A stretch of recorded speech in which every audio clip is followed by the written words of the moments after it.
Comrades और दोस्तों, आज के दिन 202 साल पहले कार्ल मार्क्स का जन्म हुआ था। 2 साल पहले उनकी 200वीं वर्षगांठ पर अपनी पार्टी और दुनिया में सब कम्युनिस्ट पार्टियां बड़े पैमाने पर आज की वर्तमान जो पूंजीवादी आर्थिक संकट है, जो साम्राज्यवादी आर्थिक संकट है, उसके संदर्भ में दुनिया भर में पूरा साल मनाया था, यही विश्लेषण करते हुए कि आज की परिस्थितियों में किस तरीके से मार्क्सवाद के आधार पर हम जो है आगे बढ़ सकते हैं मानव मुक्ति के लिए। बुनियादी बात क्या था जो मार्क्स ने हम सबको सिखाया? मार्क्स का हर बार ये कहना था कि मार्क्सिज्म जो कहते हैं हम, ये कोई फॉर्मूला नहीं है, ये कोई लिखी हुई एक दस्तावेज नहीं है, ये एक आधुनिक एक वैज्ञानिक तरीका है जिस तरीके से ठोस परिस्थितियों की ठोस विश्लेषण करते हुए हम इस दुनिया के अंदर हस्तक्षेप करने की ताकत को, हर इंसान को वो ताकत मजबूत हो ताकि उस हस्तक्षेप के चलते हुए मानव मुक्ति के आधार पर एक बिना शोषण की व्यवस्था हम कायम कर सकें। और इसकी ज़रूरत क्यों है? क्योंकि ये पूंजीवादी व्यवस्था जिस तरीके से इंसानियत को ही बर्बाद कर देती है, ये मानवता को ही बर्बाद कर देती है, और उस तरीके से अपने मुनाफे बढ़ाने की कोशिश में जिस तरीके की शोषण को क्रूरता के साथ वो चलाती है, उसके चलते हुए अमीर अमीर होता जाता है, गरीब गरीब होता जाता है, शोषण बढ़ते जाता है, लेकिन मुनाफे बढ़ते। आज की हालत में जब मार्क्स की जन्मदिन के अवसर पर हम बात कर रहे हैं, जब ये कोविड, ये महामारी का सामना कर रहे हैं हम, यही पूंजीवादी जो रुझान है, ये और क्रूरता के साथ और स्पष्टता के साथ हमारे सामने पेश आ रहे हैं कि मुनाफे बढ़ाने का जो उनकी कोशिश है हर समय जो रहती है, बिना उसके पूंजीवाद व्यवस्था जिंदा नहीं रह सकती। और ये मुनाफा उनके पास जमा कैसे होता? क्योंकि उत्पादन की शक्तियों की मलकियत जो है पूंजीवाद के हाथ में है, और शोषित मजदूर और मेहनत कर जनता के हाथ में उनके श्रम के अलावा, श्रम शक्ति के अलावा और कोई साधन नहीं। और श्रम शक्ति के ऊपर उसका शोषण करते हुए मुनाफे बनते हैं। अक्सर ये गलतफहमी में रहते हैं लोग कि बेईमान है पूंजीपति, वो धोखा देता है, उसीलिए मजदूरों पर शोषण बढ़ता है। हो सकता है पूंजीवाद बदमाशी करे, हो सकता है वो बेईमान है, होते भी हैं, लेकिन अगर आपको एक ईमानदार 100% ईमानदार पूंजीपति भी आपको मिल गया जो सही किस्म के वेतन देता है अपने मजदूरों को, सिर्फ 8 घंटे का काम लेता है उनसे आज के दिनों में, अगर ऐसा भी कोई पूंजीपति है, वहाँ पर भी मुनाफे बनाता हुआ है, वो कैसे? और यही खास बात मार्क्स ने बताया था हमें कि ये शोषण जो होता है पूंजीवादी व्यवस्था में, वो शोषण होता है उसके उत्पादन के ढांचे में। कैसे? श्रम शक्ति लगाता है कोई मजदूर, कोई मेहनतकश जनता, जितना वो अपना श्रम लगाता है और जो भी वस्तु का उत्पादन होता है, उस वस्तु का मूल्य जो है मार्केट में उसके वेतन से हर समय ज़्यादा होता है। यही है अधिक मूल्य जो पैदा होता है आपके प्रोडक्शन प्रोसेस में, उत्पादन में। इस अधिक मूल्य जो पैदा होता है, यही आपके मुनाफे में बदलता है जब जिस वस्तु को आपने तैयार किया उसकी बिक्री होती।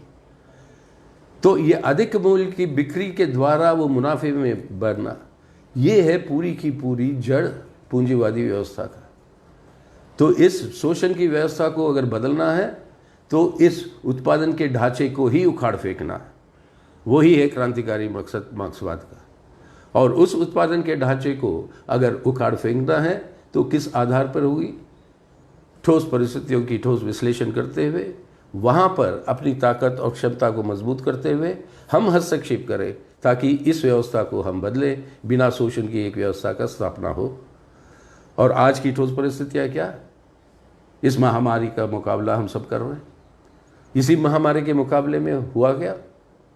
इसी 2-3 महीनों के अंदर 45 दिन की लॉकडाउन चल रही है, 2 महीने तक शायद ये चलेगी अब पूरा।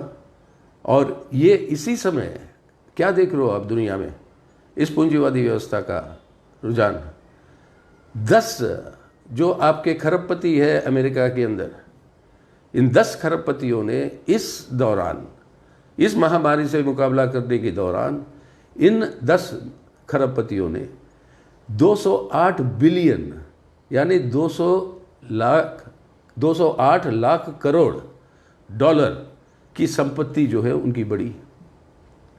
अपने देश में रिलायंस जैसे कंपनी, जो सबसे बड़ी पूंजीवादी कंपनी है अपने देश में, उस कंपनी के मुनाफे इस दौरान, वो रिपोर्ट आया है कि 17.7% मुनाफे का रेट बढ़ा है, यानी और ज़्यादा मुनाफे बना रहे हैं। लेकिन वही रिलायंस अपनी कर्मियों का चटनी करती है। और पूरे देश में इस पैंडेमिक के चलते हुए, इस नेशनल लॉकडाउन के चलते हुए आज क्या हो रहा है, लाखों के तादाद में नौकरियों की छटनी हो रही है। लाखों के तादाद में आपके आमदनी का, यानी आपके वेतन के अंदर कटाइयाँ हो रही है, कटौतियाँ हो रही है, कहीं पर 50% तक कटौती हो रही है। और इससे और मुनाफे बढ़ेंगे उनके।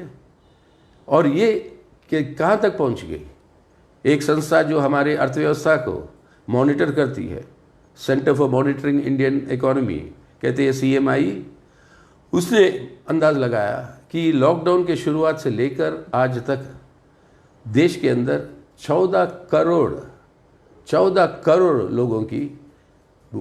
लोग जो है बेरोजगार हो गए। यानी पहले से जो बेरोजगार थे वो तो थे ही, उनके साथ जुड़े हैं अब 14 करोड़। यानी मालूम कर लीजिए 14 करोड़ लोग अगर जुड़ गए आप बेरोजगारों के साथ। और आप दिहाड़ी मजदूर, उनका पूरा का पूरा कमाई ख़त्म, उनको ना खाने के लिए उनके पास कुछ है, ना रहने के लिए कोई घर है। और लाखों के तादाद में जो अलग अलग प्रांतों से हमारे माइग्रेंट जो आए हैं काम करने शहरों के अंदर, अरे बिना इस माइग्रेंट लेबर के आपके शहरों के बड़े बड़े मॉल नहीं बन सकते। बिना इस माइग्रेंट लेबर के कोई भी आपका अर्बन सेंटर या कोई शहर जो है ज़िंदा नहीं रह सकता। लेकिन उन्हीं के साथ किस तरीके की हालत कर रही है ये सरकार। लॉकडाउन कर दिया, आप 4 घंटे की नोटिस दी। जो घर वापस जाना भी चाहता है वो उसके पास कोई समय ही नहीं था व्यवस्था बनाने के लिए। लॉकडाउन कर दिया 4 घंटे की नोटिस से, कोई भी राज्य सरकार को समय नहीं दिया कुछ तैयारी करने के लिए। और ये पूरी की पूरी जिम्मेदारी प्रधानमंत्री स्वयं लेते हैं और केंद्र सरकार करता है। और उसके चलते हुए लाखों की तादाद में, करोड़ों की तादाद में हमारे मजदूर भाई बहन जो शहरों से वापस जा रहे हैं अपने घर, क्योंकि गुजारे के लिए और कोई उपाय नहीं है उनके पास, वो लोग क्या देख रहे थे। एक बेरहमी की भी हद होती है, बेइंसानियत की भी हद होती है। हज़ारों किलोमीटर पैदल चल रहे हैं अपने बच्चों को गोद में लेकर, और ये भूखे, कोई रहने के लिए कोई जगह नहीं। हज़ारों किलोमीटर चलते चलते अपने घर पहुंचने की कोशिश में कई लोगों ने अपनी जान गंवाई। बीमारी से जितने लोग मर रहे हैं, ऐसा ना हो कि अपनी इस तरीके की जो रवैया हो रही है इसके चलते हुए ज़्यादा लोग इस महामारी के चलते हुए नहीं, लेकिन भूख से और इस तरीके की लाचारी से ज़्यादा लोगों की मौत ना हो जाए। और बाकी जो मरीज़ हैं, कोई शुगर पेशेंट है बड़ा सीरियस, कैंसर पेशेंट है लाखों की तादाद में, जिनको आपको ट्रीटमेंट मिलना चाहिए वो नहीं मिल रहा है। अपने बच्चे जिनको ये टाके लगने चाहिए ताकि उनकी पूरी ज़िंदगी में और किसी किस्म की बीमारी, जिस तरीके की बीमारियां हैं उससे बच सकें, वो 3 लाख से ज़्यादा बच्चों को ये टाके नहीं लगे टाइम पे। अपनी गर्भवती माँ जो अपने देश का भविष्य पैदा कर रही है, उसको जो लगने हैं टाके, वो उस बच्चे के लिए जो उनके गोद में है और उनके खुद के लिए, वो जो वैक्सीनेशन है वो टाके जो नहीं लगे। तो क्या हो रहा है ये? केंद्र सरकार की कोई जिम्मेदारी है? ये व्यवस्था अपने मुनाफे बनाने में लगी हुई है। अपनी सरकार इस लॉकडाउन के चलते हुए 68,000 यानी 68,800 करोड़ रुपए के कर्जे माफ कर दी उनके जो दोस्त बड़े बड़े जो पूंजीपति हैं उन लोगों की। यानी आप गरीब को अपने घर तक पहुंचाने के लिए उनसे किराए ले रहे हो। आज रेलगाड़ी चलाई 45 दिन के बाद, पहले दिन से अपनी पार्टी मांग कर रही थी, लेकिन 45 दिन के बाद रेलगाड़ी चलाते हो। अब जो है कहते हो उन मजदूर भाइयों से कि आप किराए दो। जब ये कहते हैं कि किराए कहाँ से ले आए वो, तब बोलते हैं राज्य सरकार की जिम्मेदारी है, तुम दो। अरे ये संकट पैदा हुआ केंद्र सरकार के निर्णय से, और राज्य सरकारों के जो उनके लिए बकाया है पैसा वो भी राशि नहीं दे रही है केंद्र सरकार। दूसरी ओर से प्रधानमंत्री स्वयं खुद हजारों करोड़ रुपए इकट्ठा कर रहे हैं एक निजी फंड में जो उनके नाम से है, और उस फंड में ये हजारों करोड़ रुपए जो जा रहा है हर मुलाजिम से, क्या गया कि एक दिन की वेतन वहाँ पे कंपलसरी जा रही है। कई सारे अपने सांसदों से, विधायकों से, उन सब की एक एक महीने की तनख्वाह जो है उस फंड में जा रही है। और ये सब पैसा प्रधानमंत्री इकट्ठा कर रहे हैं, लेकिन अपने गरीब और मजदूर को अपने घर पहुंचाने तक वो खर्चा जो है वो नहीं देगी। हम लोगों ने सब प्रशंसा की थी जब विदेश में अपने भाई बहन जो फंस गए थे इस महामारी के चलते हुए, उनके लिए जहाज, हवाई जहाज भेजा और वापस ले आए। ये अगर हो सकता है तो अपने देश के भाई बहन, अपने ही देशवासी जैसे विदेश से लाए हो, इनको अपने घर तक नहीं पहुंचा सकती है। ये बेरहमी ये सरकार दिखा रही है जब मुनाफे बना रहे हैं, फंड इकट्ठा कर रहे हो हजारों करोड़ रुपए की, साधन की कोई कमी नहीं है देश में, लेकिन इसका इस्तेमाल कैसे हो रहा है और मुनाफे बढ़ाते हुए। और ये जो हालत है इसके खिलाफ आज हमें एकजुट होकर लड़ना है। और ये जब बात आ गई तब बोलने लगी कि नहीं, रेलवे 85% जो है 85% सब्सिडी ऑलरेडी दे रही है। अरे ये जन सेवाएं हैं, रेलवे हो, बसें हो, रोड ट्रांसपोर्ट हो, आपका मेट्रो हो, उसका मापदंड मुनाफे के आधार पर नहीं होता है, किसी भी देश में नहीं होता है, किसी भी पूंजीवादी देश में भी नहीं होता है। लेकिन अपने देश की सरकार वो मापदंड करती है मुनाफे के हिसाब से। मुफ्त भेजिए इन सबको, ये है हमारी मांग। और इन सबको ना सिर्फ मुफ्त भेजेंगे, जो हमारे देश के अंदर इनकम टैक्स भरता नहीं है, ऐसे परिवार जितने हैं उन सबको हर महीने 7,500 रुपये अगले 3 महीने तक सरकार दे। जो फंड है आपके पास जो जमा हो रहा है, और आपके गोदामों में आज पड़ा हुआ है 7.5 करोड़ से ज़्यादा टन अनाज, वो गोडाउनों में सड़ रहा है। अब फिर नई खेती आएगी, नई फसल आएगा, और उस फसल का वो भी जमा होगा कुछ तकरीबन 4 करोड़ और। तो इतना जो आपके पास अनाज है, उस अनाज को मुफ्त बांटिए, जो लोग भूख से ना मरे। और बाकी लोगों के लिए जो व्यवस्था चाहिए चिकित्सा का, उस व्यवस्था के इंतज़ाम करिए। आज तक दुनिया के अंदर सबसे कम अगर इस महामारी की या कोरोना वायरस की टेस्टिंग हो रही है तो वो है अपने भारत में। इसलिए अंदाज नहीं है कहाँ पर ये फैल रहा है, किस तेज़ी के साथ ये फैल रहा है। जब तक ये टेस्टिंग नहीं होती तो पता भी नहीं चलेगा, लेकिन उसके लिए साधन देते नहीं हैं ना अपने डॉक्टरों के पास। कई लोग शिकार भी हो गए इस महामारी के, डॉक्टरों के पास, नर्सों के पास, हमारे स्वास्थ्य कर्मियों के पास, जो उनकी प्रोटेक्शन के लिए जो चाहिए वो चीज़ों, वो उसकी भी उपलब्धि नहीं कर पाई सरकार। जबकि 2 महीने का समय था कि इस खतरे से बचने के लिए ये सब इंतज़ाम हम कर सकते थे।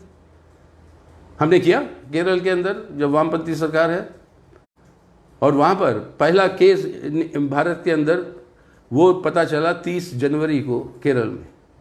लेकिन 25 जनवरी से केरल के अंदर वो व्यवस्था तैयार था। वो सरकार, वहाँ की वाम मोर्चे की सरकार और वहाँ पे अपनी पार्टी, ये पूरी व्यवस्था से तैयार हो गई। इसलिए सबसे कम आज इसका असर और जाने गई तो आज आपके केरल में है। पूरी दुनिया के अंदर लोग जो है ये स्टडी कर रहे हैं, जांच कर रहे हैं कि किस तरीके से केरला ने इसका सामना किया। इसलिए एक केरला मॉडल के नाम पर मशहूर हो गई पूरे दुनिया में। अगर केरला में हो सकता है तो बाकी देश में क्यों नहीं, प्रधानमंत्री महोदय? आप क्यों नहीं कर रहे हो व्यवस्था? साधन की कोई कमी नहीं है आपके पास।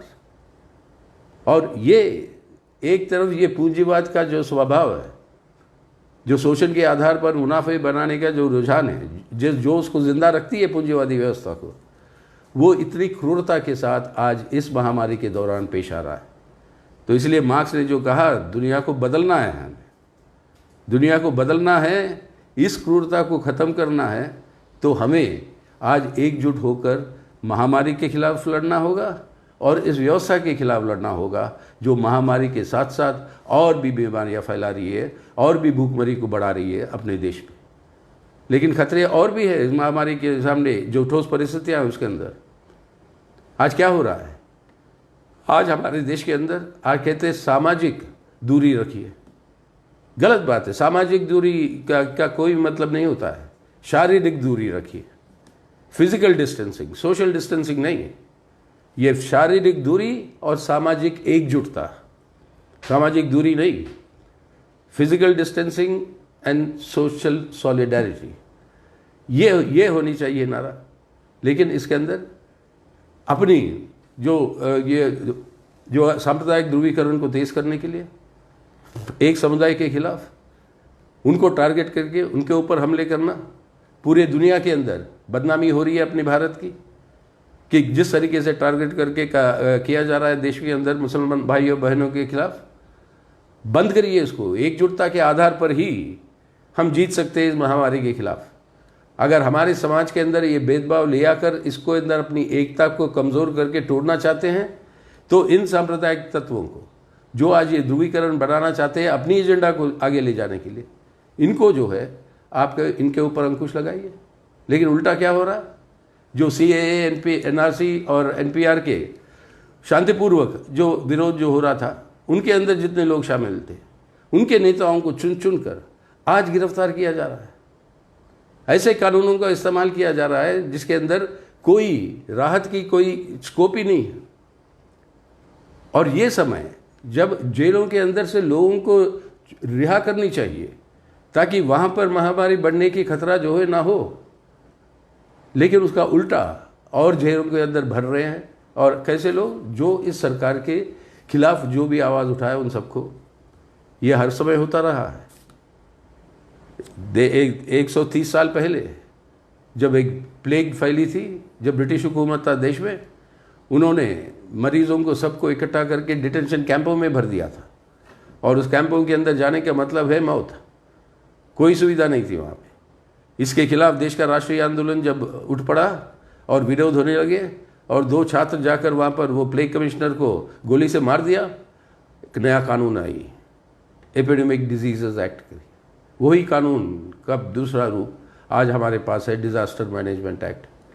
उस समय एक कानून लाया था ब्रिटिश ने जो बाल गंगाधर तिलक को गिरफ्तार करने के लिए इस्तेमाल किया था, जो उनके खिलाफ जो भी आवाज़ उठाता है, जो लिखता है, और वो है सेडिशन एक्ट।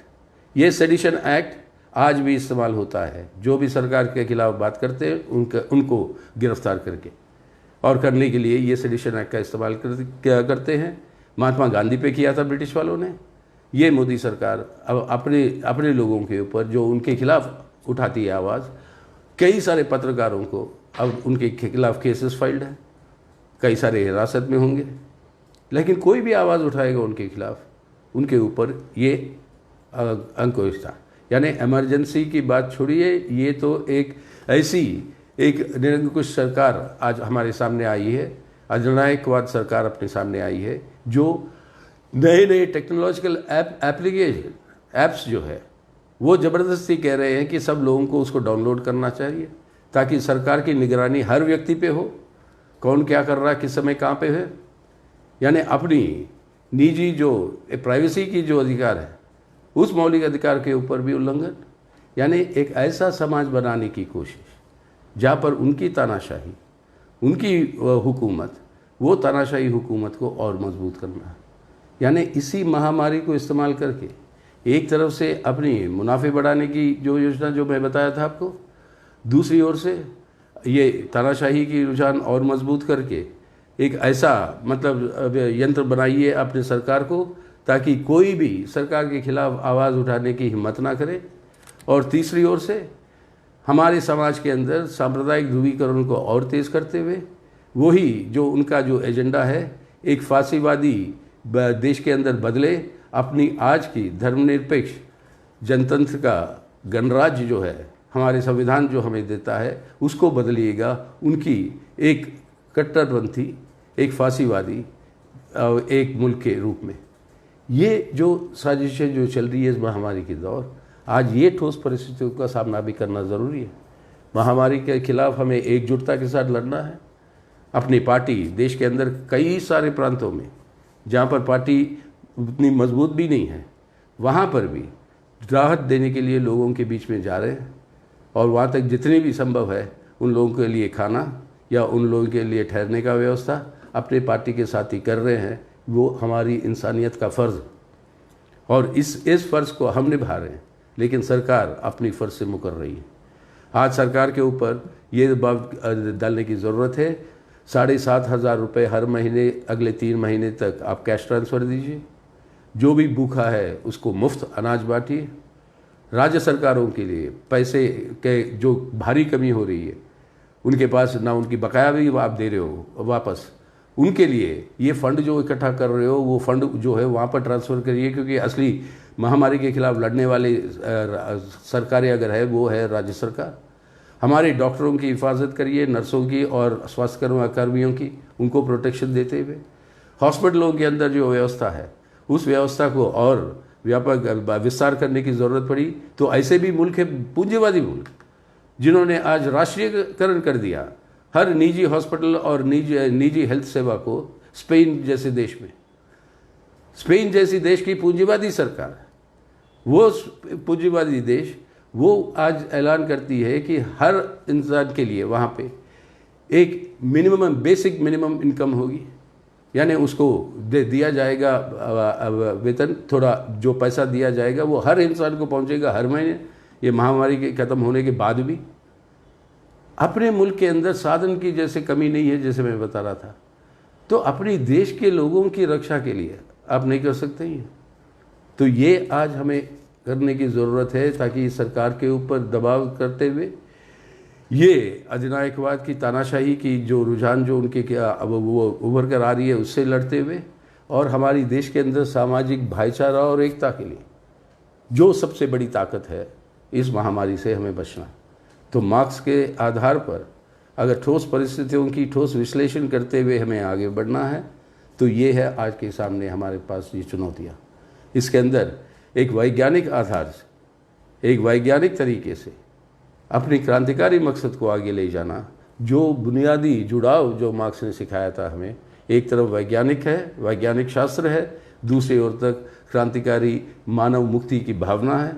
इन दोनों को जुड़ते हुए ही हम आगे बढ़ सकते हैं। ये हमारा संकल्प आज के दिन होनी चाहिए, आज की इस व्यवस्था से निपटने के लिए। तो आइए हम लोग सब मिलकर अपनी इस संकल्प को पूरा करें।